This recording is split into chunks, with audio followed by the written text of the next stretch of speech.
Thank you so much for being with us on another Tuesday night on behalf of First Amendment Sports. I'm Ken Meringolo. He's Kevin Ricca. Oh, and it's an awesome Tuesday. Walked over here tonight, Ken. 8:30 at night. It looked like it was noon. It was so bright. This is my time of year. I love this. Strawberry moon tonight. It is a strawberry. I saw that on the internet machine.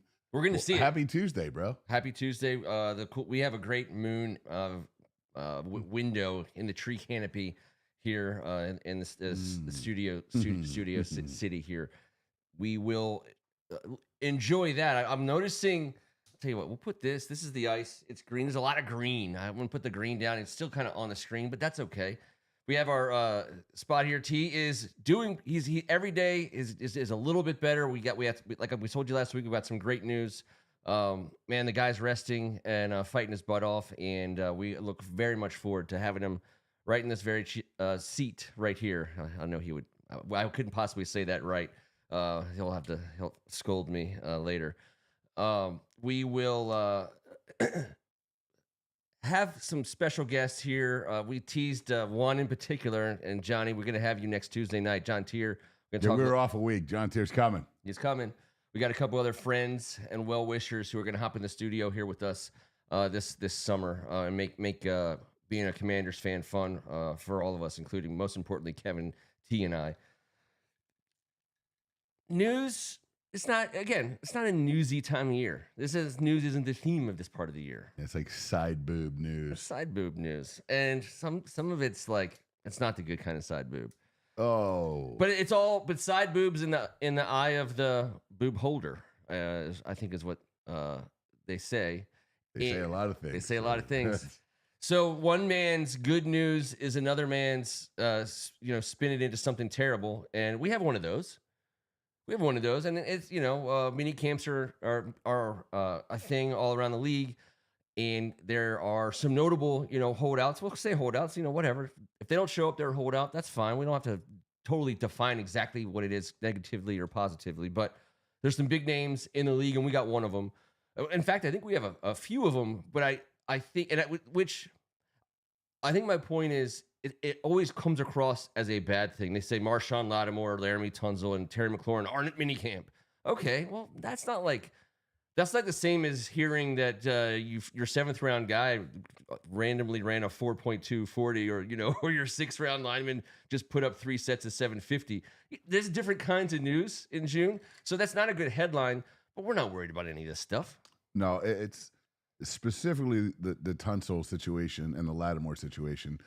These guys have historically proficiently missed involuntary training camps. They don't do training for years. They're vets. They both have 2 years left on their deal.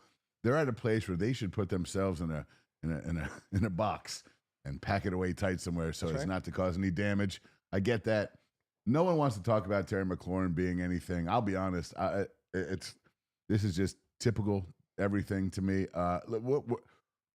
I know everyone wants to just say, give him the $100 million, but that's not how we work. No. We're going to negotiate on either side every dime of this down to the final nickel, and that's the best thing we can do for our franchise.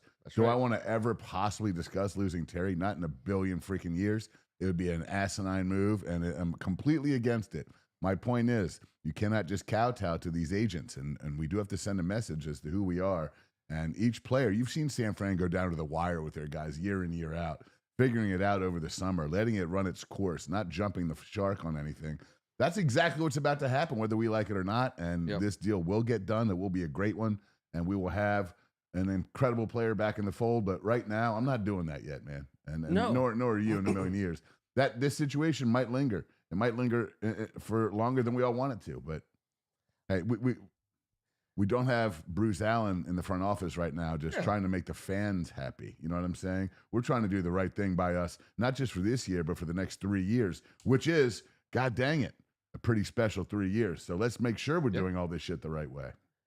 I think the way that they're handling it with right. The saying the things like, oh, it's a bit, we understand the business side of it. Debo saying, he's dealt with the business side of it before. Dan Quinn saying we're not worried about Terry McLaurin. We've seen him all off season. There's a couple days he won't be here. They're obviously they're not hitting DEFCON anything. And Terry McLaurin, who's been here through the terribleness, knows that that this organization needed to change the way it did business. Terry McLaurin's taking care of Terry McLaurin's business the right way, and he's going to get it handled right. The Washington Redskins, the Washington football team, and then the Washington Commanders, they did a lot of not taking care of their own business, properly or otherwise. Sure. So if you and as a player, you don't just want to, obviously you want to go somewhere, if wide receiver, you want to go somewhere there's a good quarterback, good offensive coordinator, good structure, good training facility, stadium, whatever, all the things that go into where you want to play professional football and collect your check.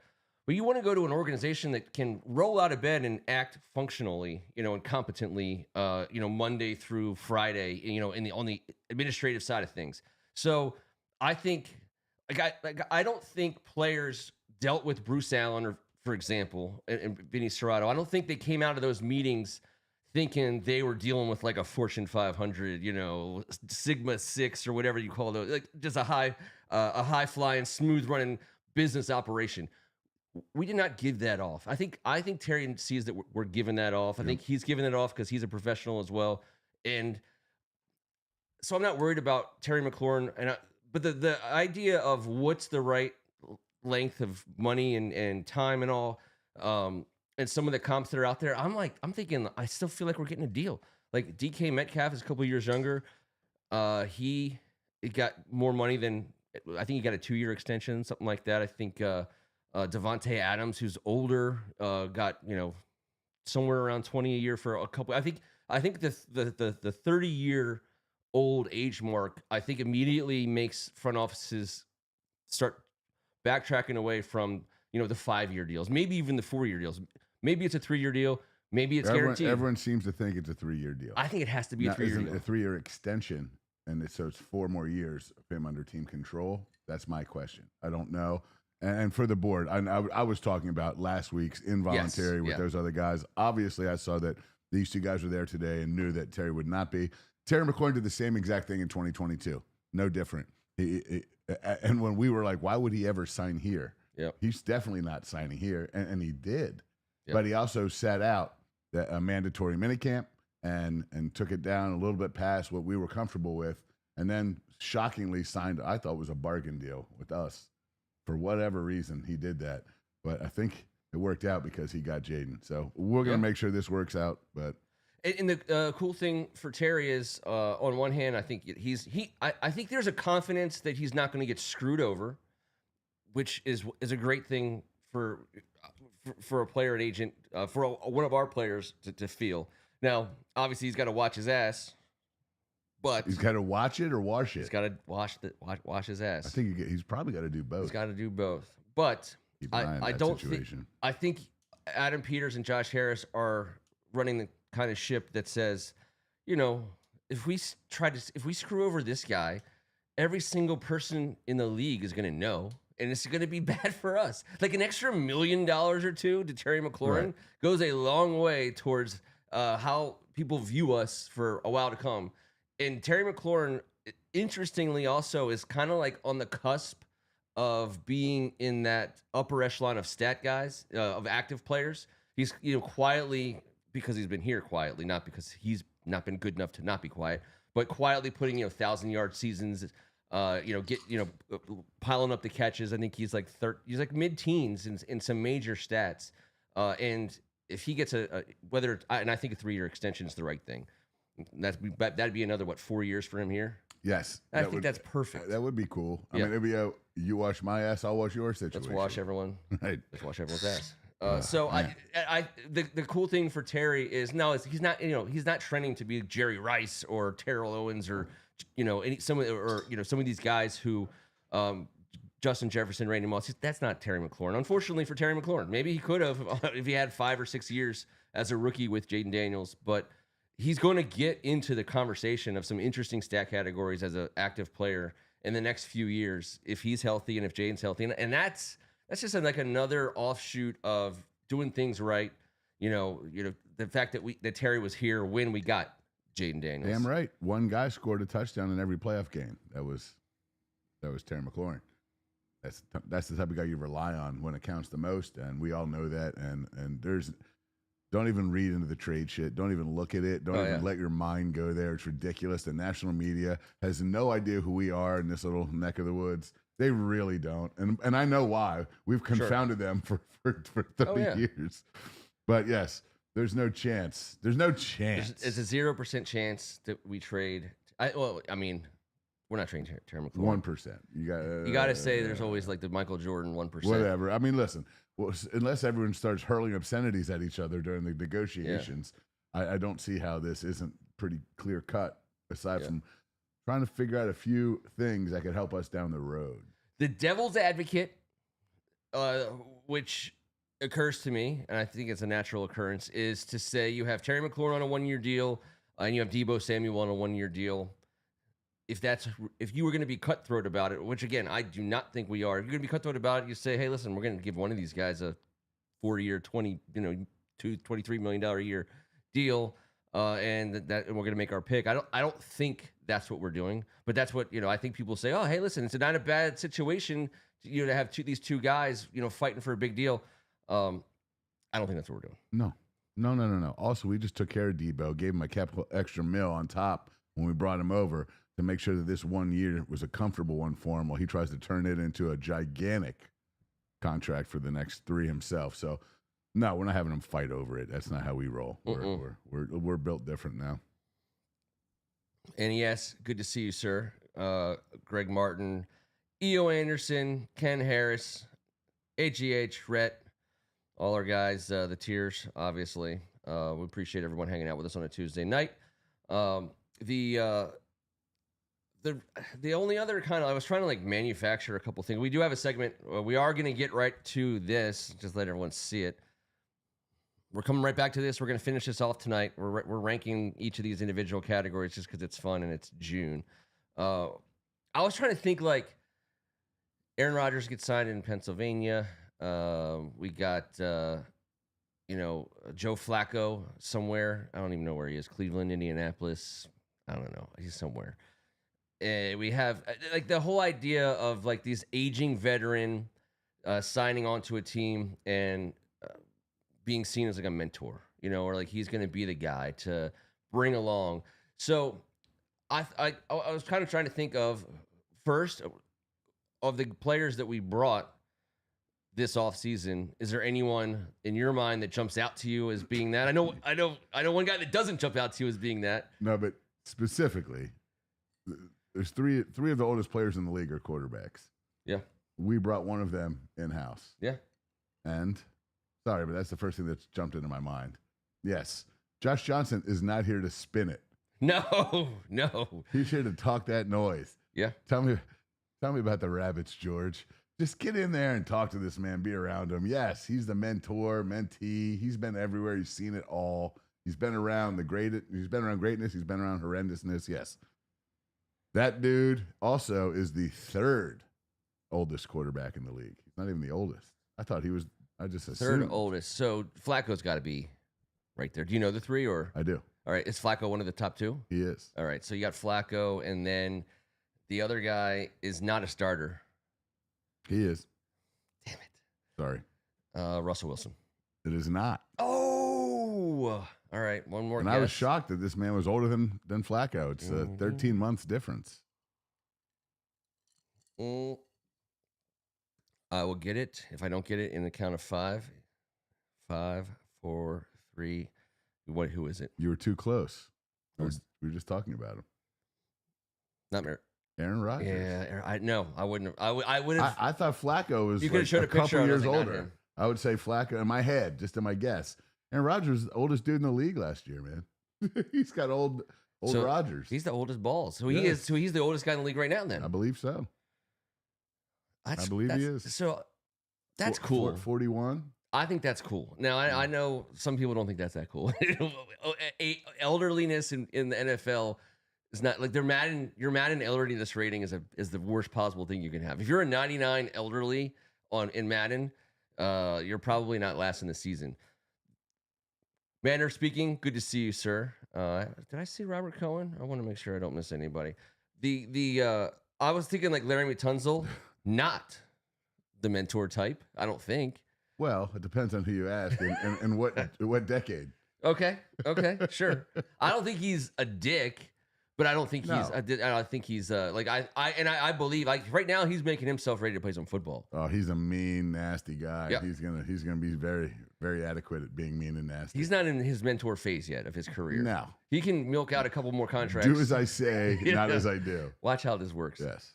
Obviously, the guys we already have in house, the Mariotas, the Wagners, dudes like that. Zach Ertz. Sheesh. But in terms of like, I don't see the safety from Will Harris from New Orleans. I don't think he's no mentor. Jonathan Joseph and Dietrich Wise. Well, Dietrich is the one.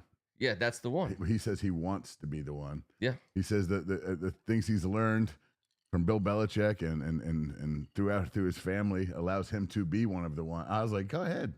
That's what you want to do. Mm-hmm. Go ahead. Be great. Be a great guy. Be a great teammate. Be a great person. We need more of this. We haven't had a ton of it over the years. So the guys that were like that, we would embrace. And there was like 5 to 10 of them a year. Now we have a whole roster stocked with dudes like this. And you said Tunsil. There's no bad guys. Just a good dude, man. Good eyes. EO, by the way, EO misses nothing when he's watching the screen. If you would have said larceny, I don't even think I could have pulled that. But it does. It says larceny. Oh, I'm close. Yeah, but I mean, I don't like. I was at the distillery, and I love this shirt. It's bourbon, magic brown water for fun people.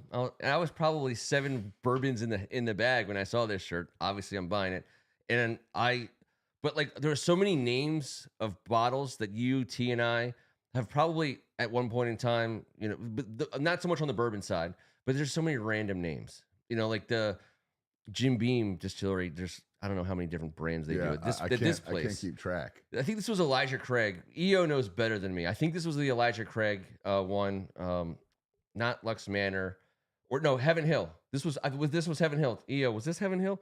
But when I see larceny, I have no idea what that is. I've never had it before. I never drank it, but except at the place where they make it. I mean, it says it's fun. It looks fun. I mean, Let's do it. I think I would drink it.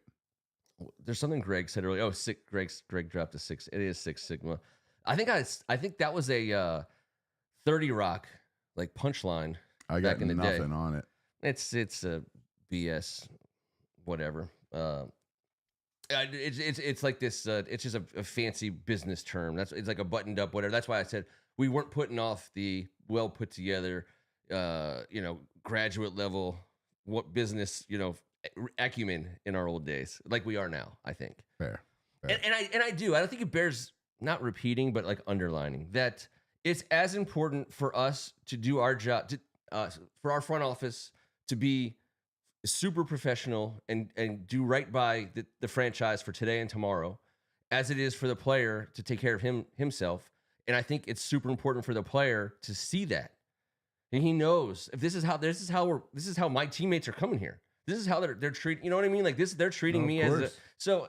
I thought it was a totally different world that we used to live in, and I thought it showed up because clearly the kind of people that we were bringing in, even though they had talent and stats, they weren't good fits by and large. It didn't work, and you can point the finger at players and coaches all you want, and sure they got to play on Sundays, but you got to have the right ingredients stirred together. It was not the right ingredients. It was have the right ingredients. It was not. We were not clean assed then. We were not clean assed. And mentor is a tough one too, because like I don't think like front office GMs are in the business of saving a spot. Saving a spot for that one guy who can be. You got to be able to play. I mean, you have to play. If you can't play, you can't be a mentor. So that there's that part of it. So the one guy that's looking around and Connerly, you said Tunsil's not that guy. So Connerly's out there, Trent Scott fighting for his ass. He's in a contract year. I'm sure he'll be kind and hearted and everything, but still, That's right. That's going to be interesting. So Connerly is the one guy in the last 2 years since Peters has been bringing in vets to pair up with the rookie class that doesn't have that guy to follow around, Yeah. Sinnott and McGee and everyone else has a guy that you can look up at and be like, all right, Luke can look at Terry. Like we're stacked with young talent, offensive guys line, and look up at him. But yeah, Tunsil's going to have to be that guy. Whether we'll see, but they're on opposite sides. But man, those two dudes are built very similarly. They're monsters. So I think not to say a single thing negative or negatively about Laramie Tunsil, but the fact of the matter is, left tackles of his talent level are almost never available. I mean, they should never be. It's interesting that he's moved the way he has in his career, but even as he moved, he played at a super high level. Yeah, and this move that everyone applauded. This Yes. was financial. This was Absolutely. Yeah. But this was also Adam Peters.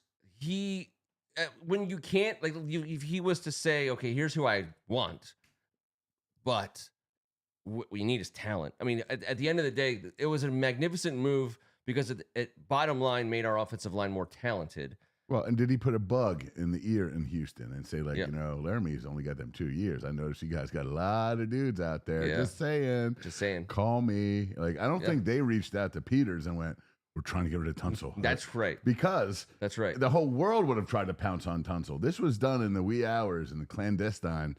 I mean, this was like fairly 74, sick. the flags and the lifeguards. I mean, dude, the way they pulled this off, so many people in the NFL were shocked. Just shocked. Yeah. And Houston was came making, out of nowhere. Houston was making no apologies. They're like, we kind of had to do this. We don't like talking about this. We want the fans to know we made a financial choice. So, blah, blah, blah. It's done. It's done. We're moving forward. And I was like, holy shit, we have a left tackle. If we didn't get Laramie Tunsil, I'm convinced they would have God. redshirted Jaden this year. Just redshirt him a year. Just skip, we can't put him behind that line again. We need some dudes, but they did get him. You're going to Six Sigma me Hey. and then red shirt right away. We're going to redshirt him. Listen, I think we maybe gray shirt him, medical. I don't know what you want to give him, a pre-medical exemption for about to be getting murdered. But Connerly, Tunsil, and Coleman. All this talk about Coleman now is centered around the left guard situation at this point. Well, oh my God. When we run GT counter with those two on mother. Yeah, that's no fair. Just think about it. Just think about because if Cosby's on his way back and we want to be one-sided and play off of it, which means we can run it on that side relentlessly or play action off that side. Those two running GT, watching those two freak athletes pull, getting downhill out up ahead of somebody, that means so much to this franchise. We invented the fudge and play. And now we're going to perfect it with these guys. And I don't know if that's going to be full time, but I was thinking about those two in that particular play. Picture those two in slow motion. The counter, snap of the ball, throwing that arm, and getting 100 miles an hour up the alley and watching just, that's going to be something to watch. I'm hitting things. Sorry. So I don't know if that's 100% happening, but if it just the thought of those two locking down the left side. I mean, there's a lot of confidence. I think we would have at least heard by now if the rumblings were Josh Connerly's not ready to play, in this, right away. We're not hearing any of that. I'm hearing Brandon Coleman left guard, which means one thing and one thing only. That means Connerly's got right tackle locked up in everyone's minds at least. And we need a healthy Cosby to come back, but we have bodies that we can throw at that hole there. Because Biotish, I mean, it's a good situation all of a sudden. I think it means he becomes a Pro Bowler at that spot, and we have 5 Pro Bowlers at one point in time on our offensive line. I'm not saying it's all going to happen in 1 year, obviously. Obviously, Biotish already has his, Tunsil already has his, Cosby already has his. So it's just up to Connerly and Coleman. So, but I think Coleman could be. I mean, we've seen him. We've seen his size. He's built perfectly for this. Yep. He was good enough to be a good tackle. That means he's going to be a great guard. A great guard. What an athlete. He's got plenty. Oh, he's got it all. I'm sorry. Greg Martin, he always gives us Six Sigma's business techniques and tools to achieve and measure statistical quality control. It's corporate speak and buzzword. That sounds like AI. Hey, you learned something tonight. Thank you, EO. Heaven Hill, by far the best place I visited in Louisville outside of Rabbit Hole. Anyone's going, it was the funnest place ever. It was literally like a Disney World type of experience, if you can imagine. That was also my second distillery of the day. Tom Meringolo turned 70. The titties were out. The titties were out. It was old. I mean, it was. I turned to my brother Joe. Hey, nice to see you this evening, Joe. And I said, "What did you say our first tasting was, Joe?" He's like, "It's 8 o'clock. 8 o'clock at." Lux Manor. And I was like, that's kind of aggressive. Like, that's our first of 3 distillery tasting tours and 8 o'clock. And I was like, who's coming? Like, who's going to an 8 o'clock Well, that's tasting for tour? breakfast. And we show up in the bus, and it's like we can't open the door. We look in. There's tastings before us. I was like, they had like 7:30. Good for them. Love me some bourbon Louisville and folks. eggs. This sounds tough. We're going to bourbon and eggs. I do like my whiskey, but I've not ever been a bourbon and eggs guy. I know No. it's a It tough makes me one. feel sick. I love both, but that is not the combination. The fact that I just said I've never done it probably means I have, and I just can't remember it.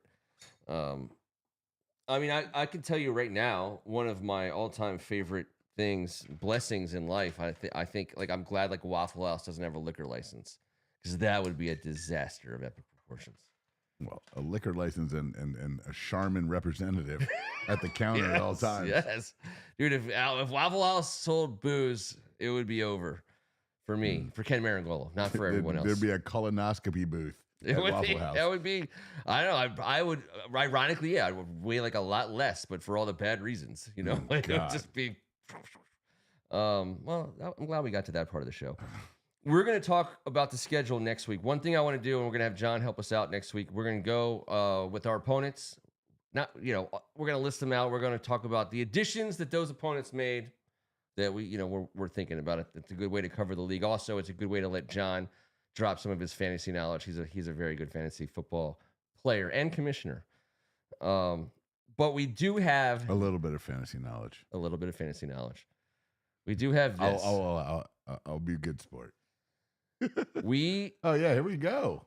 All right, so we're gonna rank these groups, and let's just do the easy ones first. You can't Staley here no more. Let's for those who are just joining, 5 categories of quarterbacks. These are all 32, maybe 33 quarterbacks in the league. Doesn't get any better than this. That's your elite tier of quarterbacks. Nothing to Cobain about. That's your next level down. You're pretty happy with these guys. They're here for possibly the long term. You just might have your guy. Time Will Cornell is going to be a batch of players that we're still unsure about. Maybe they're the dude. Maybe they're not. You can't Staley here no more. You got to get out. Hoping that we land a new QB next year. That is when you got a guy who the fact that he's under center for your team means you are looking to waste some high draft picks or a lot of money for quarterbacks this year. Let's start there. I think because it's easy. There's 2 of them. We can rank them easy. I think Aaron Rodgers is ranked above Joe Flacco. Is that easy? The only 2 40-year-old quarterbacks. That's great. We did this right last week. We literally did this right. And yes, I do have weird-ass Aaron Rodgers over Joe Flacco. I mean, that's the old balls category. Scott Wayland and the old balls quarterbacks. That's what we got. Aaron Rodgers. Smelling like old balls on him. Wyland, right? Yeah. little slash there for you. I am. All right. Greg Martin's going to hate this, but Aaron Rodgers could. Aaron Rodgers, I think he could be that guy who's just. I don't know where else he has to go. I do. He's going to date the nastiest dude you've ever seen. It's just, where else do you go? He's plummeted. Yeah. Oh, are you talking about football? No. I'm on this one. I can never get off of it. It's confounding. It's baffling. It drives me crazy. He's so weird. But I think he could be like the next. What was the dude's name? Y.A. Tittle or George Blando, like those guys who are in the league for decades. Oh yeah. And they just stick around, and you see pictures of these bald dudes with like blood coming down their face. Signing him, but Pittsburgh signing him was like the most depressing. There was Pittsburgh. Everyone was like, I know. We all and he's have to. He has bullets left. I think. Yeah. That's the problem. I think that's like I'm a little bit screwed up in the head because, and I know this is where it's going to make some people upset. I feel like Aaron Rodgers is going to be good this year. I mean, he's going to be fine. He's not just a shit bag. No. He's just not the Aaron Rodgers that we once knew. Yeah. That dated Olivia Munn. That dated Olivia Munn. He's not the Olivia Munn Rogers. He's not, and this is his fault. He Opposite. did it. He did it to himself. He Danico'd himself. Yeah. And that was fine, but then it was a lot. I think his girlfriend situation mimics his NFL situation. It does. He went his from whole being life. following Brett Favre, a Super Bowl winning quarterback in Green Bay and in football town, and then he was like, "All right, I'm going to go somewhere else." And then by the time he got to the Jets, and it was like, "Why did you do? Like, what were you thinking?" Now Pittsburgh, it's just a. I mean, it's they're just like, you two should get married. Yeah. And both of them are like, why? Like, well, you're both divorced and you live on the same street. I mean, one mortgage or two. The NFL has uglier girlfriends than the Steelers. That's what I'm saying. I think he could be around. True. You know what I mean? Like, there's uglier girl. Like he's dated up from the Jets to the Steelers. Yes. Maybe he's changed his ways. I don't think he's done. I think a lot of people want him to be done. He's one hit away from being, dead. But I mean, I think he's the kind of guy who can play till he's 45. I just have no idea how his brain's wired. Well, here's the deal. This league is not what it was when he got into it. Mm-hmm. When it was top heavy, teams could rip the shit out of you and win 58-6 and blah, blah. That happens in certain weeks, but it's just because of just ridiculousness. It's not because it's just everyone's within 10 points of each other, it feels like, especially in the first month of the season. It is not a league of like top-ended and low-ended. Everyone seems so freaking average that I think he could do good in Pittsburgh. And I don't know what their schedule looks like. And I just know they got a coach that seems to go 500 every year at least. And and he's not a loser. He's acted like it a few times, but he's not. And he's extremely talented, and he's seen it all. I don't know about his health. I don't care. He was a turd last year. He was a on turd. And off the field, on and off. It was brutal to have to follow. So in Pittsburgh, we're going to have just the year before, just slightly less than we did in New York, I would guess.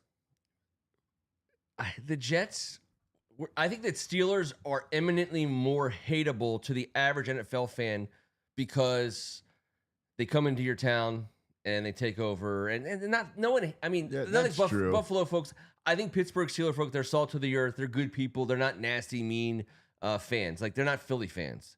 They're in the same state, but they're not Philly fans. So that's a feather in their cap. But I think that for Aaron Rodgers to go to Pittsburgh, like we don't live. It's crazy. We don't live in New York, but him being in New York just like made it that much of a bigger deal, even for people like us that weren't in New York. Like going to Pittsburgh, you're like, all right, you just be in Pittsburgh now for a while, and we'll check in on you now and then on the Red Zone channel. Like, is someone really going to buy a Rodgers Pittsburgh jersey? 100%. I know. So, and I bet you, I'm not going to go Charles Barkley San Antonio style, but I'm just saying, it won't be an extra long. No. Slender. No, it will not be. It's not. All them big girls in San Antonio. Oh boy. Pittsburgh. Yeah.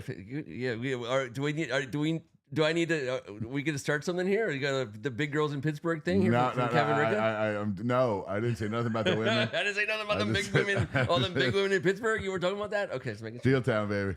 Okay. I just more so than Justin Fields going to New York. I think he's going to be fine. Like all these like random stories. Let's go back to the page because we see like the names. Like Joe Flacco is he can play. He seems like a guy who just wants to play forever. But Aaron Rodgers, he could start for another couple years in this league because just on this list. Yes, if Aaron Rodgers is your player and he's if you have the oldest player in the league or the oldest quarterback in the league playing for your team, yeah, you're hoping you get another quarterback, pretty damn fast, a 20 years younger quarterback. Well, but on this list, Kev, there's plenty of guys on this list that he's much better than. I think it's true, and well, he is going to get the famous Ladies of Primanti Brothers calendar for the locker, but. That's, to be honest, I've only been to Primanti Brothers in Pittsburgh. I'm stop through, so forgive my judgment. All right, so another category with two quarterbacks. We can knock this out real fast. Russell Wilson for the Giants, Anthony Richardson for the Colts. I'll give you what your first. Dude, I'm taking Russ because Richardson's just not ready to be great.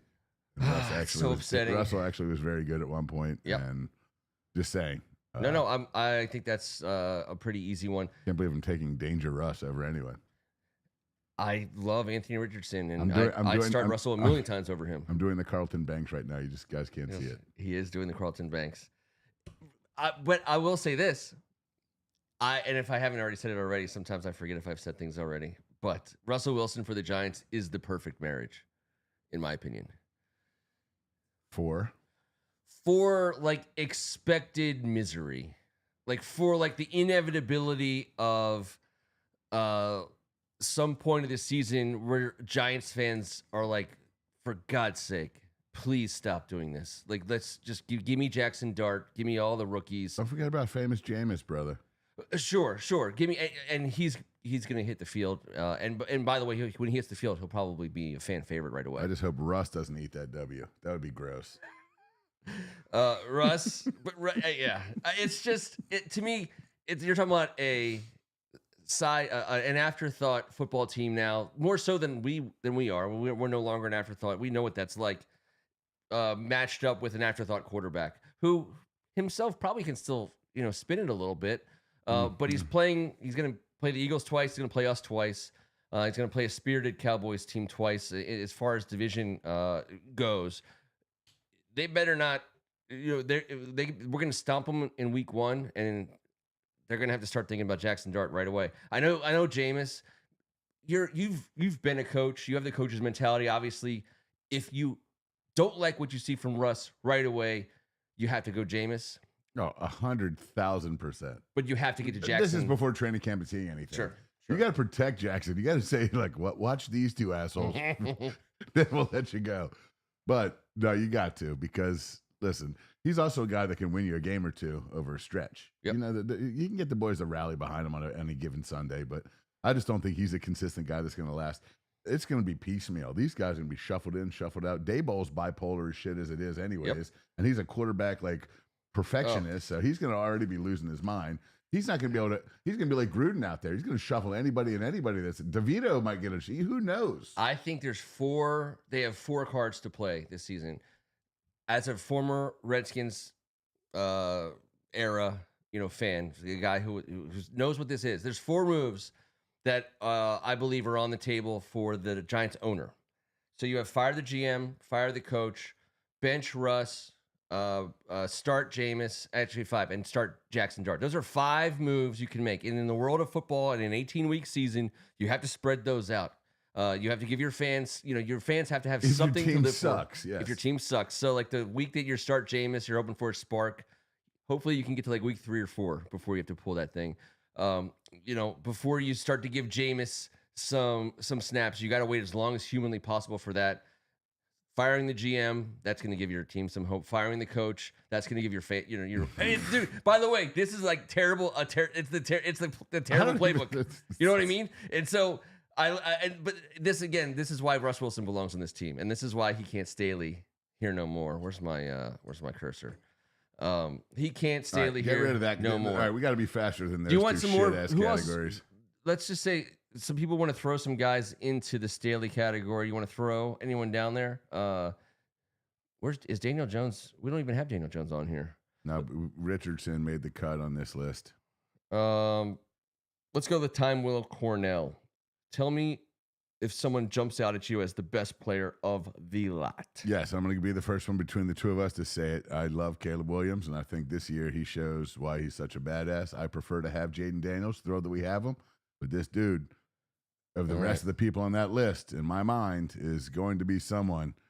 They've put some dudes in front of him and given him some more weapons, so he's going to have the opportunity this year with a new coach that's not an odd bird to have a chance. So I'm ranking him first on my. Hey, he's the number 1 overall draft pick a year ago. He absolutely did not. He's not a bust in any way, shape, or form. He showed exactly why he was the number 1 pick in moments. They added an offensive line in front of him. They gave him some stuff to work with. I completely agree. I am going to. There's 2 guys I'm trying to go between, but I'll tell you, Trevor Lawrence. He's a gifted player, also in the category of high draft pick. They gave him Travis Hunter. They've given him a couple of weapons on the outside. Brian Thomas Jr. If he has he needs to have a good year. He should be nothing to Cobain about. but he's left having to prove himself, continuously in Jacksonville. I'm going to throw him at number 2. Who do you got? You got Lawrence number 2? Yeah.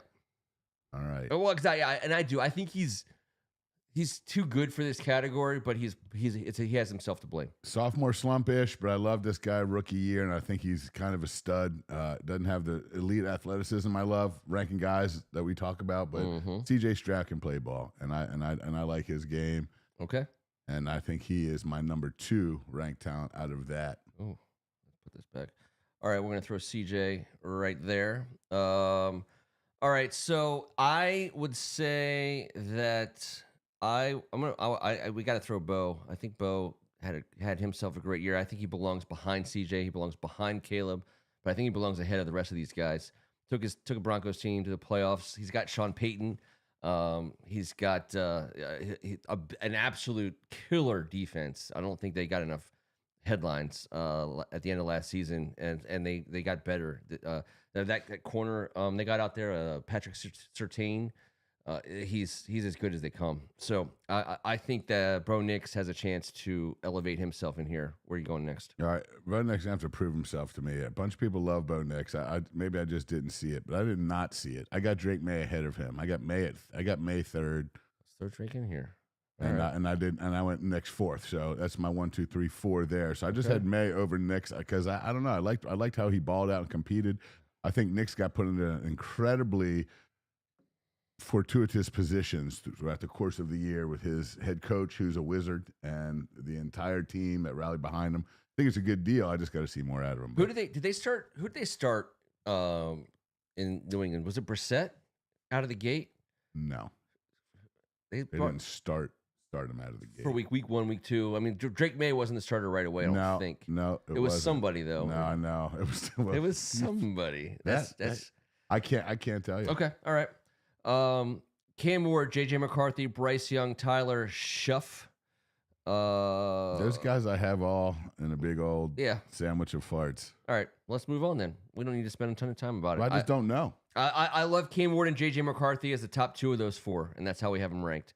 I love Cam Ward. I think he's going to be a dude. I think he's a player. I love the way he works. He's got to show it. I mean, he got the Tennessee Titans is a tough spot to land as a quarterback historically.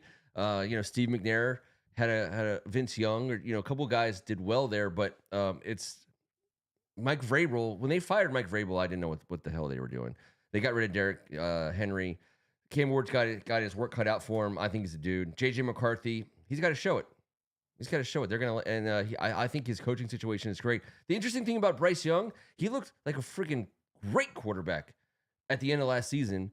They gave him Ted McMillan, I believe, right? The 6'5" receiver from out west. They have pieces. We'll see. I mean, some of these teams. I will say this about him: he's the second best high school quarterback I ever saw in my entire life. Yep. And at the time he was the best. I just knew that Caleb would be the best because of his athleticism that Bryce doesn't have. Yep. But that dude, remember, in high school against St. John's, he was legit. He's a Heisman Trophy winner in college. There's no reason why he can't be a good player, even though he's a little light in the ass. I loved this. Obviously, Bryce was an out. I have no qualms with your Bryce thing. I thought that DJ Ukulele in high school. Am I saying his name right? Ukulele. I thought in high school. First of all, I think that was his best. That was his best level of football in terms of how good he was against everyone else. But you got to remember Bryce before you say ukulele, because no, I said that. No, I said I have no qualms with you saying Bryce. But I always think, because they played pretty much at the same time, roughly speaking, in terms, Bryce got to the league faster, but DJ. They were both like super hyped, right? They were like top 2 or top 3 quarterbers in the country. Well, Bryce was the number 1 player. Number 1. He was done deal, Alabama 5-star. He was and then Ukulele was the young prospect that was the developmental guy. So developmental, but he just was so slow getting rid of the ball. Yeah, but he was so Bryce huge. Young was a machine point guard, and he played at the pro level in the second half of last season after the benching and all of that. He played at the pro level the way we saw him play, which was confident, accurate, athletic, unbelievably accurate. He just light in the ass, and he's not, and he's not a great athlete. No, but it's He's not a terrible athlete. effing Carolina. You know what I mean? Like let's look at this. We can keep moving here, but you look at that list. You see the word Panthers, and you're like, God damn it! Like these are teams that are kind of are deserve the dudes that they have. And you know what? People would have said that about Jaden Daniels when we drafted him last year before they ever saw Jaden Daniels play. We get it. No one ever thought Jaden Daniels was going to be as good as he was and elevate us the way he did, because no one ever showed that they could do that for us, because our tent just needed like 1,000 poles to raise, unlike other tents in this basement. We're moving on to. Let's do nothing to complain about. Yes. All right. Give me your number one. Herbert. It's Herbert. You know I love Herbert. That's mine too. I'm going to move Brock right here. I'm going to move Justin Herbert to the top. He goes right there, and we agree. Number two, I'm gonna say for me, and I'm going away from my dude, but I think Jared Goff has earned it. He's played at an incredibly high level. He has taken a team to the Super Bowl. He's gonna have to answer for his performance against us. I don't want him to answer for it anytime soon, because it worked out for us. But that was a terrible, terrible game that Jared Goff played. He got fooled by our guys in a way that, I mean, we weren't fooling guys like that defensively. But before that, he had a bad game that was Goff-esque for the narrative. There are people for the Rams fan base and the Lions fan base who were looking for him to take the next step. Interestingly, and good for Jared Goff, he's getting a lot of preseason hype for the Lions' chances this year. I continue to think that losing Ragnow and Ben Johnson is just a absolutely disaster. But Jared Goff's awesome. Who do you got? And I like Goff, but you have a lot more love for Goff and Lawrence than I do. Mm-hmm. Yeah, you're a Goff and Lawrence guy. No, I'm not. I'm a Goff guy for sure, but I'm not a Lawrence guy. I'm not a Lawrence guy. You ranked him second. For time over Cornell. Stroud. You had him over Nix. You had him over May. I think I would have Bo Nix higher than Trevor Lawrence by next year. And I can't believe you didn't do this. I'm going Baker Mayfield with my number 2. Oh, okay. I respect that. I thought you were going to go Baker. That's your guy, but Baker proved it to me last year. I loved his game last year. I love how he played ball last year. He was a stud. He's great. He's awesome. He's fun to watch play ball, man. I think that in this list, what you've left, I'm not going to be the guy who takes Dak, and because I'm not going to be the guy who takes Dak, I think that means I have to take Brock Purdy or Tua Tagovailoa. I'm going to take Brock. He's taking his team to the Super Bowl. The dude's produced. The Mr. Irrelevant just became one of the highest paid players ever, and there's a reason for that. We've started the show off by heaping praise on the 49ers front office. This is the result of that. I wish I could be in agreement with you, but I am not a Brock Purdy guy. I don't really understand the whole situation with him and the contract. I don't know. I think he's solid, but I don't know if he's the guy that lead your franchise. But I'm a guy that has Jaden Daniels in his now, so maybe I'm a little spoiled after 1 year. Yeah. I got Jordan Love. I love the Packers. Starting quarterback. I like the way he works. I like his humbleness, and it seems like he's going to have some success up there. Yep, I think so too. I think that's my third. I am going to take Tua Tagovailoa. I'm not a big Tua guy. Me neither. But he's a producer. Look at his numbers. When he's on the field, he's accurate. He's benefited by having some of the fastest players on the planet play for him. Waddle and Hill outside. He's got A-Train on the inside. They've even have some decent tight ends. Hey, listen, I'm not a Tua guy, but I think I would say if you. Well, I'm not a Dak guy either. Tua's my guy. Who do you got? I got Goff 4th. Goff's a good player, and I got him ranked 4th on this list. Yeah, but who's your next guy? You get to pick. You get to put the next guy down below Tua. Then I got Geno. All right, Geno. Yeah. Oh, I thought we were just picking. I'm writing down your list and then my list. Oh no, I'm going. Okay. I'm just like we're coming up with a ranking. Based on the two of us. Yeah. Well, we're all over the board because for sure. All right. Well, I had Goff 4th. So, but we just. But of the guys left after Tua, of the guys left, who are you taking? Geno. Yeah, Geno, and I think he's gonna have a good year. Who's the I'm trying to think of the offensive coordinator out there. His name is escaping me right now, but they have serious weapons. I mean, they got rid of Devontae Adams, but I think they're a team that is going to. It's like a team that like people aren't going to care about because everyone's going to be paying attention to the Chiefs and the Chargers and the AFC West. Unless the Raiders can get off to a hot start. I'll be interested to hear what John Tier thinks. I wanted him to, and I'll probably work him for it next week. Because I think Geno Smith might secretly have a great fantasy year, but I don't think the Raiders are going to do jack shit. All right, so who's next? I mean, damn it, I have to put Dak high. I mean, Dak's next on my board too. You got to go. We're going to talk about Dax. Yeah. All right, who's next? I have Kyler next on my board. Let's do it. Kyler Murray. Who you got next? We got I Darnold, Penix, and Fields. All right, I'm gonna let my bias show. I'm gonna take Justin Fields. I like him. I like him. I think Justin Fields. I want the board to know he was my last ranked guy. Okay. I don't like Justin Fields. I think he's a very good football player. That's all I care about. But he's not a good quarterback. No, and that's tough. And look, that's tough in this day and age. Again, quarterback team pairing. He's going to the Jets. We're talking about a team that they just had a Hall of Fame all-time great quarterback in Aaron Rodgers. Holy shit! It's your birthday right now as we speak. Oh, hey, what's up, Joe? My birthday was yesterday.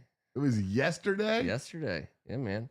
Thanks, buddy. Appreciate happy you, Joseph. Birthday, Ken. Of course. By the way, I thank you, and I want to say thank you to Joe. Appreciate seeing you. Attaboy, Joe. Joe got Good a shout. for you, brother Joe. I hope you saw my shout out to you that I gave you earlier today, and I think it might have been potentially detrimental or derogatory, but I can't recall. Next year, my birthday falls on Tuesday, so I will turn holy moly a big number. Oh my god! On Tuesday night, that's hysterical. I think we might have to go like old school, like junkie style, and like do our show like Dave and Buster's or something. Oh my stupid. God, let's do it. D&B's? DMVs? Like what? I want a free power card. I can't remember that Joe was watching. I was hoping that he was, but I can't remember what I said. But either way, it was something that I truly believed. The old 49er? You're a freaking, no wonder you're a Brock Purdy guy. I'm a Brock Purdy guy. Christ. Yeah, 49, baby. Come on. I'm a 49er. I know. I'm joining the party. Thank you, EO. Thanks, boys. Appreciate you. I love you guys. Thank you so much. This is the greatest. Very cool. All right. So so 49ers. I don't want that to be the Chuck E. Cheese. Ken Harris is a great, by the way, Chuck E. Cheese is the place that I loved more than anything else when I was a single-digit age person. And it's the place that I hated more than any place else after I turned 30. And I don't know what to do about that. Yeah, I mean, I just don't think you should go there anymore. I don't know what to tell you. I mean, I can't stop going, Kevin. Shit's over. That shit's over. But dude, I have the card. I still have points. I get it. You don't understand. I paid for the annual pass. Do they still have the band? They give me a stamp. No. The actual band. Oh, they have the band. You better believe they have the band. They just closed the one near us, but they opened up like a big one not too far away. I think over there by like where, I don't know where, but it's close. It's nearby. And we're gonna have a show there. All right. Well, thank God it's not my 8th birthday party when I thought I was going to Chuck E. Cheese and I got taken to Rivertown. Anybody represent Rivertown? What's it was just like Chuck E. Cheese, but it was river rats instead of mice and cats. That sounds great. It was cool. It was an otter. There was a couple otters. I'm a big otter fan. I love otters. It was behind Wheaton Plaza, and it was a fake me out Chuck E. Cheese. And Chuck E. Cheese, my mom didn't make the reservation on time. They were booked.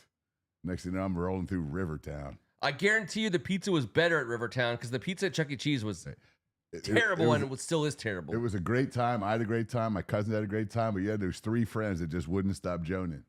I mean, it wasn't. You need to go ahead. You need to go ahead with that. This ain't no Chuck E. Cheese. This is Chuck E. Please. Hey, come on, go ahead with that.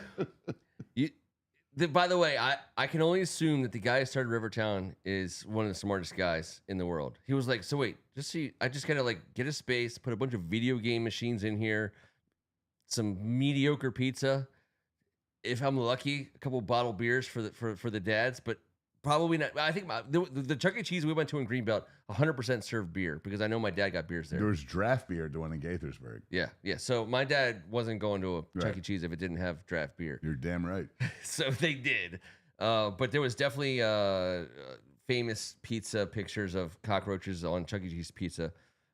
Rivertown sounds amazing because it's like, wait, who cares what it's called? I'm just gonna put a bunch of video games The over kids there. in my neighborhood care what it was called, Ken. Yeah, that's true. It's shit.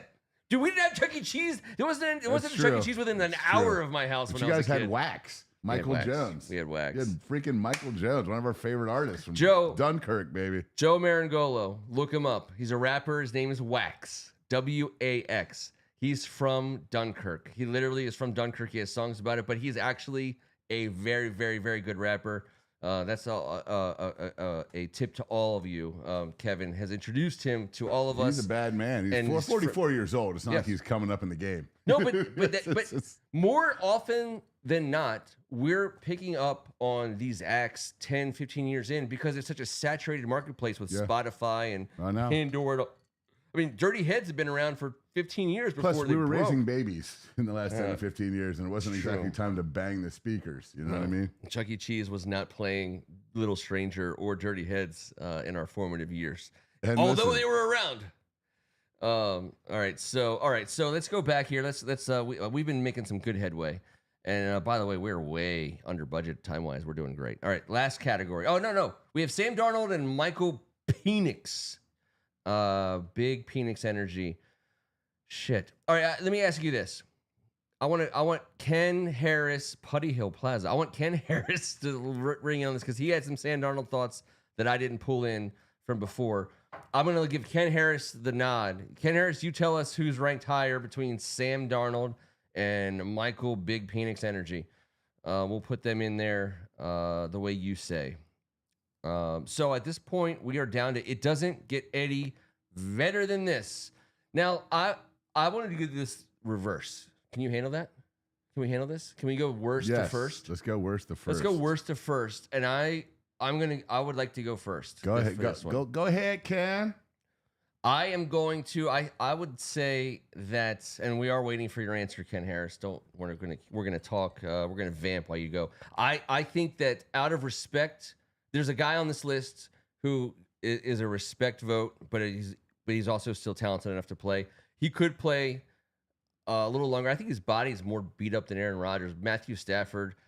I'm gonna put him. I'm gonna give him the bottom seed. It doesn't get any better than this. He's great. I love him. He's got a Super Bowl title, but I don't think he's better than any of these other 6 quarterbacks. Who's the next best guy? All right, I just had him flip-flopped, and I don't want no trouble, but I had Jalen Hurts. I had those two outside of the top 5. I'm with you. It was between those two for me, so we're exactly in alignment. The only reason why I will always give Jaden Hurts update. Ken Harris just in red zone. Let's go to the octabox, the quad box. Mike Penix first, Sam Darnold last. I think Ken Harris wanted to demote Sam Darnold. Let's just remember, I think he's like 25, 26 years old. Is that true?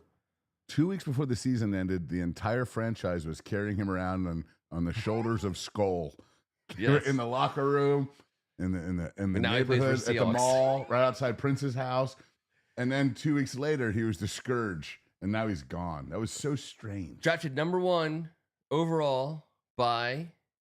I don't know.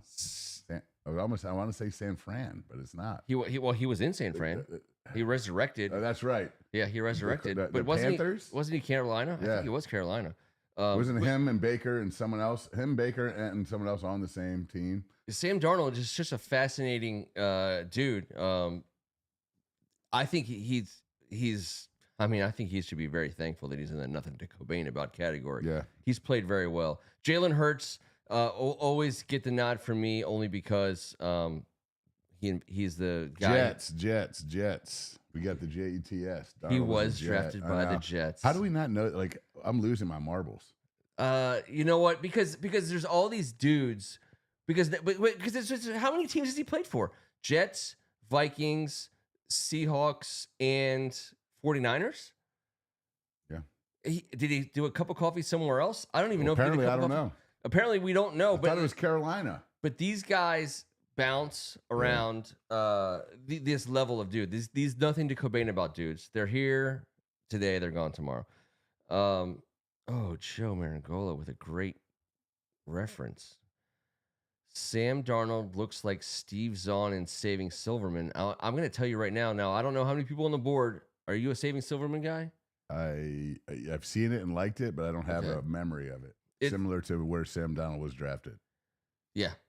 Well, you have turned me on to some great movies that no one else really like Grandma's Boy is it Grandma's Boy? Yes, but don't give me credit for Grandma's Boy. I'm giving you credit for Grandma's Boy. No, because everyone knows about what everyone knows about. Right. But like, I never saw Grandma's Boy, and you were like, "Oh, dude, you got to watch it." And I laughed for 1 hour and 36 minutes, or however long it was. It's brutally ridiculous. It's brutally ridiculous. The actors, it's Adam Sandler's crew without Adam Sandler. Then that's what it is. Yep. It's the Happy Madison crew, and it is outrageous. Saving Silverman for me is right there on the exact right on the same exact level. Jason Biggs, Jack Black, Amanda Peet. Oh, she does a great turn in that. Amanda Detmer, who's super hottie, and obviously Steve Zahn. So, anyways, Sam Darnold as Steve Zahn is a great reference. Nice, and let me just shout out my man Ken Harris because he meant to say Perry Hall Plaza, Captain Andy's Rivertown. I did not know there was another one, and I have nothing but appreciation for not just that answer, but the board tonight. We got Razmataz. Joe Meringolo thinks I'm looking good still, and I think that I think he said he looked beautiful. I think it's that. No, I think it's. I think he said beautiful. And by the way, I love that guy. He's my favorite sibling of yours. Yes, well, as he should be. And you're getting the benefit of all the lighting. You don't know how many lights are on him that aren't on me. Exactly, and how many drinks Joe had at happy hour. Also, we don't. Joe is thinking to himself, he has a chance at Kevin Ricca. All right, I like this because Ken Harris is saying the production side. This is a classic hidden player. When we talk about these guys, we were the kings of hidden players. Think about like your Terry Allens. Think about your Ellards. Your like just like random names that don't mean anything to anyone except for us because you saw them that year. The Ken Harveys, the London Fletchers, producers, people who filled up the stat sheet. When we do the team stats, we talk about tackles and catches and yards. We had guys who did all that stuff. We just sucked and we didn't get wins, so no one gave a crap. Like the league is still full of those guys. They just no longer play in Washington. Right. That's the cool thing. So like, some of these quarterbacks, and let's go back to the screen and wrap it up. But some of these quarterbacks, that's what they're fighting. They are guys who will produce. If you're a fantasy guy, great, but don't expect to see the red zone spend too much time covering them. You said Jalen Hurts. I am going to blow your effing mind right now. I'm going to tell you right now why. Because I'm throwing Pat Mahomes down the list. And I know you hate it, Kevin. And I'm sorry. And I don't want to start a fight. And I don't want you to be mad at me. I'm not worried about this category. I don't have any passion. Although he is my 1 seed. Okay. Okay.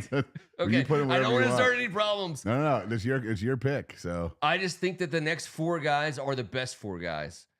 I think they're the best 4 guys.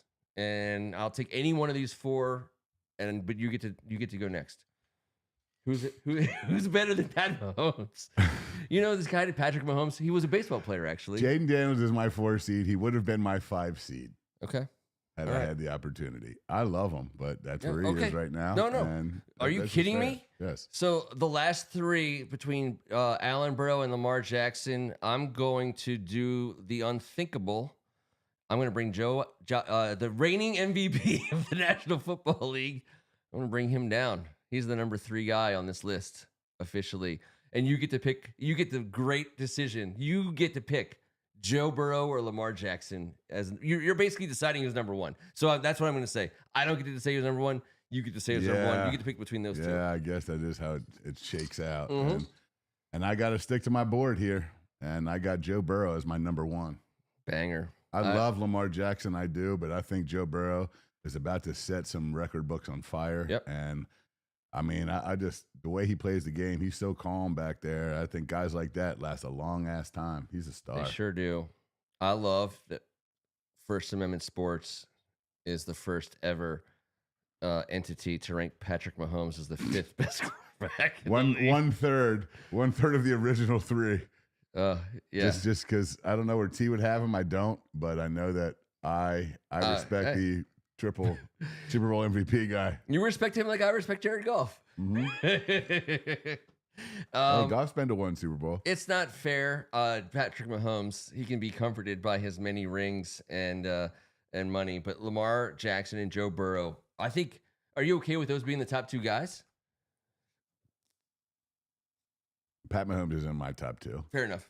So then the next 2 are in my top 3. Those are my top 3. Yes. Is it like Allen 4, Daniels 5. That's what I had. But hey, listen, you know who has more? That's just an opinion. That's not. We're not going into stats. But you know what's going into Joe Burrow and Patrick Mahomes have more Tom Brady in them than Lamar Jackson does. And Joe Burrow's Super Bowl season, what he did in the playoffs was one of the baddest ass things that I have ever witnessed, and it's hard for me to ignore that. I've seen him in crunch time sit in that pocket and create space for himself like no quarterback ever does. You ever watch him in the pocket? He has 2 hands on the ball at all times. His hips and his whole upper, everything is tied up to each other. He's the most accurate, badass armed, sit in the pocket and take a nasty hit to the face, maybe of any one of these cats. I think he's special. And yet you disrespected him by putting him number 5. I'm just kidding. That was unfortunate. I thought we were more. One last time, if anyone wants to grab a shot of this, we'll throw off the Saving Silverman quote. Okay, there you go. In order, based on a debate that will change in the next 17 seconds, this is where we stand. Eddie Vedder, Kurt Cobain, Chris Cornell, Lane Staley, and Scott Wayland, you have inspired yet another great First Amendment Sports segment. God, and that the music from those 5 guys, we're gonna have to listen to some in the green room. I'm gonna have to do it. No, there's some bangers. Josh Allen being number 1 is fair. Ken Harris. I don't think there's anyone out of those 5 that we ranked that can say that someone else should be 1, and no one can get mad at anybody. All 5 of them deserve the number 1 slot. Well, we already made these guys the guys. This is the 7-man tier. 4. I'm not giving Jaden that number 1 slot yet. Sure.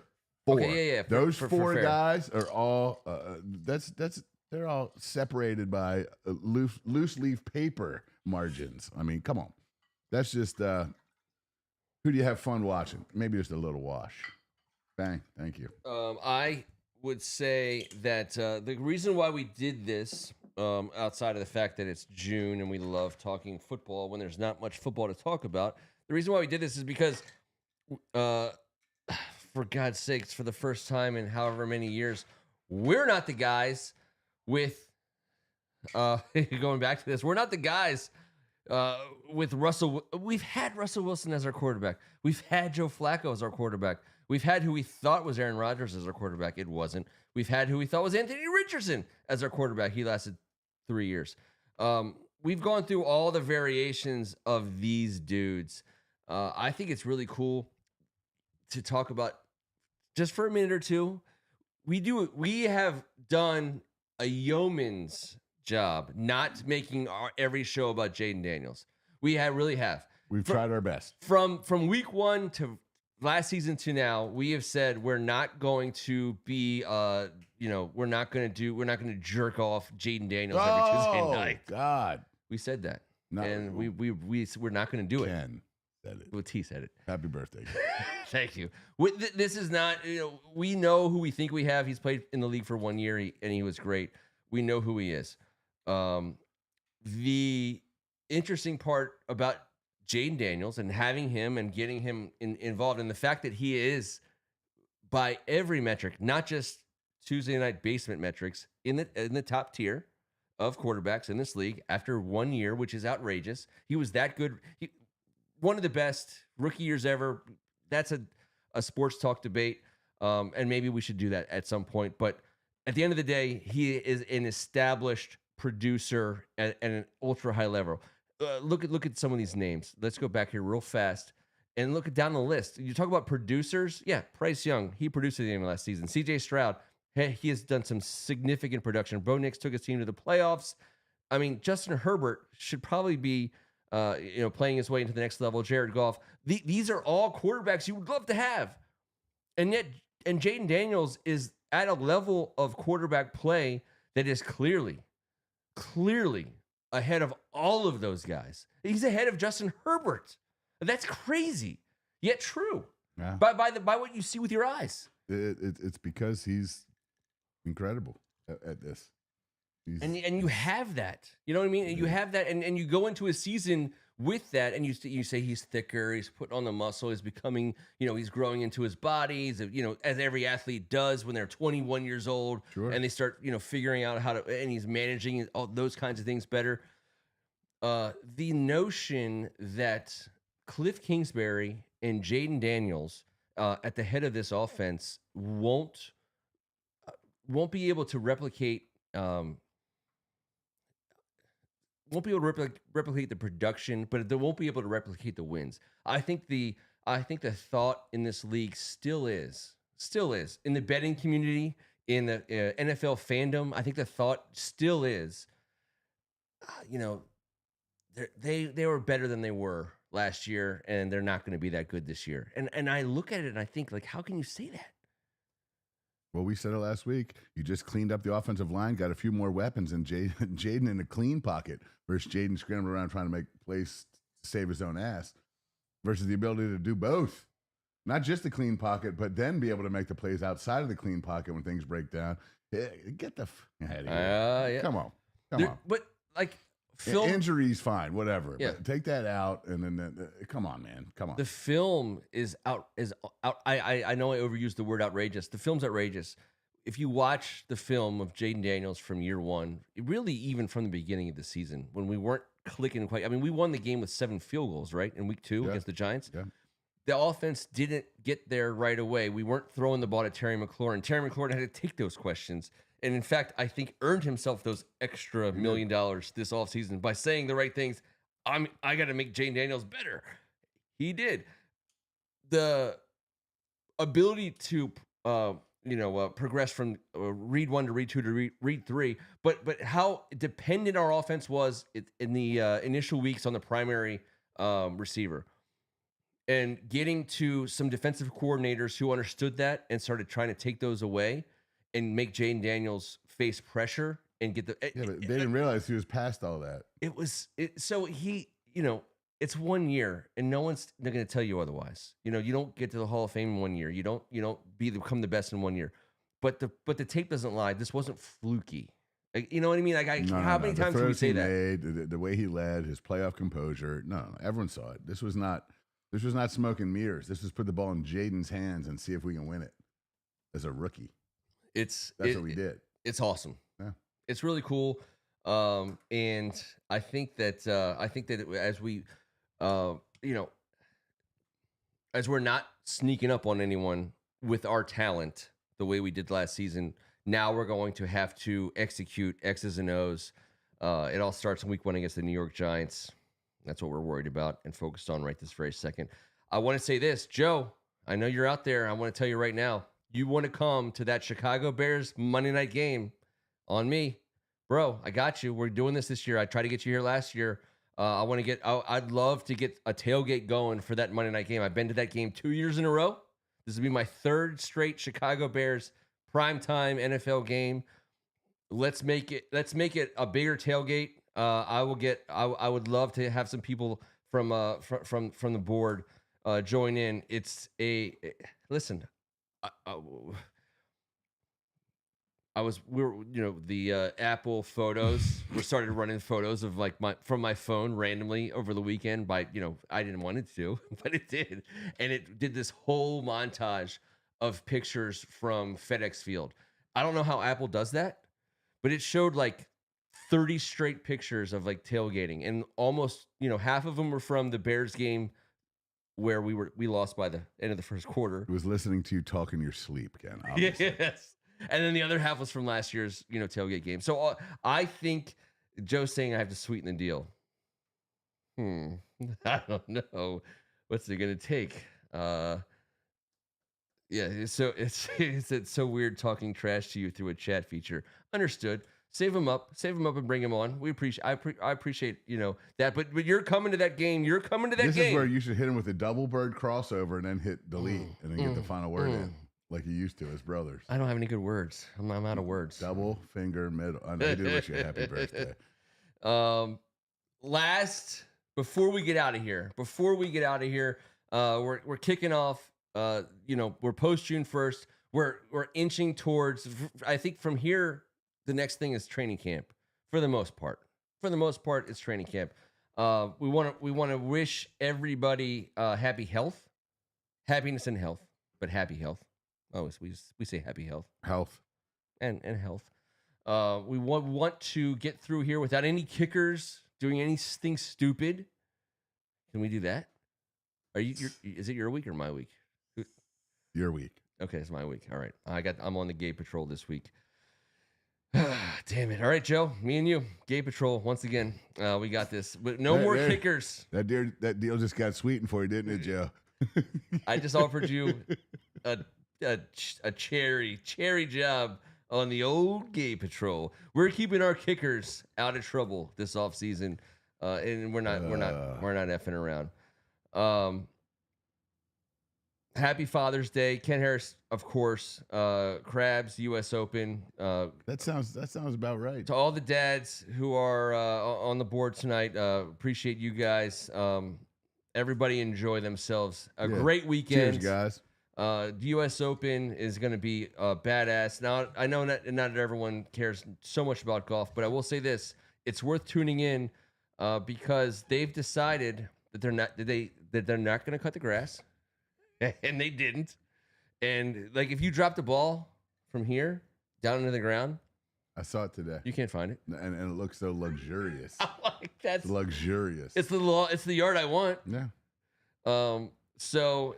I mean, I love watching millionaires trying to hit balls out of 7-inch grass. Out of a thatched muff. Yes. We almost got through the whole show without using the word, by the way. I just had to throw it out there. I can't tell you how hard I was trying to pull that out of you. This is the muffiest U.S. Open in the history of U.S. Opens. It was a dark green hue, too. The darkest, greenest of muffiest hues. Yeah. So for all of 7 over might win it, Ken Harris. I think it's 3 over. It would That's be where awesome. I'm going. What a cool score. Love watching the greatest of the greats struggle. It's just fun to watch them have to fight the course, man. Fight the course. And I think for the most part, those guys have gotten over themselves enough to know that, like, they used to complain about shit like that. We're bringing you here for this. Yeah. We're specifically bringing you here to embarrass you. Yeah. Deal with it.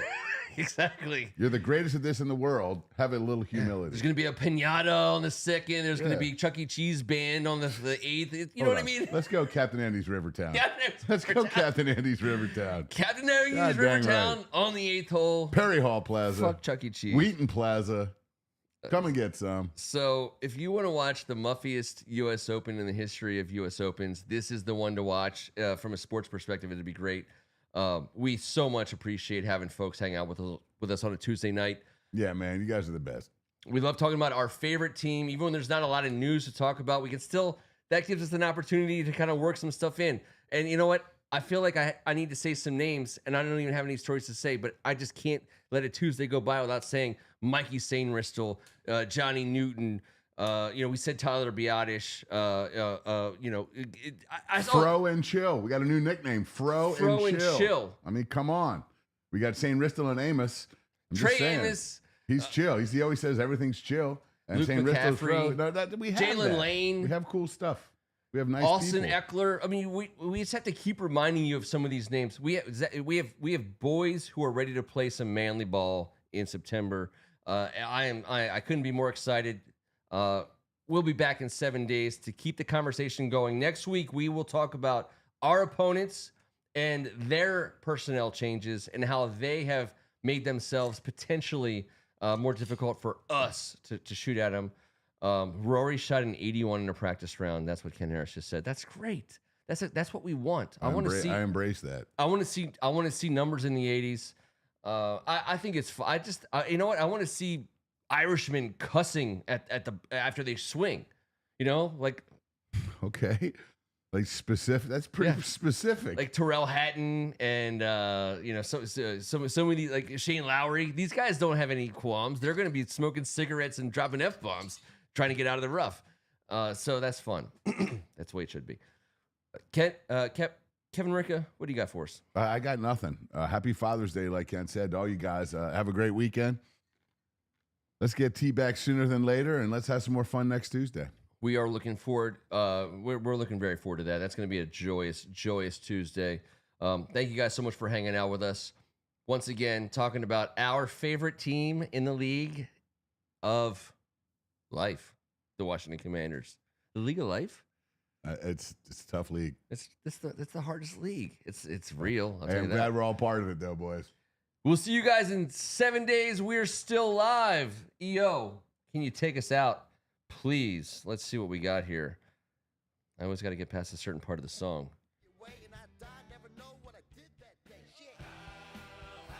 We love you guys. We'll see you guys in 7 days. We're still live. Got to invite everyone to the Backyard Brawl. Backyard Brawl. Backyard Brawl on Saturday at 5. Rivertown late night.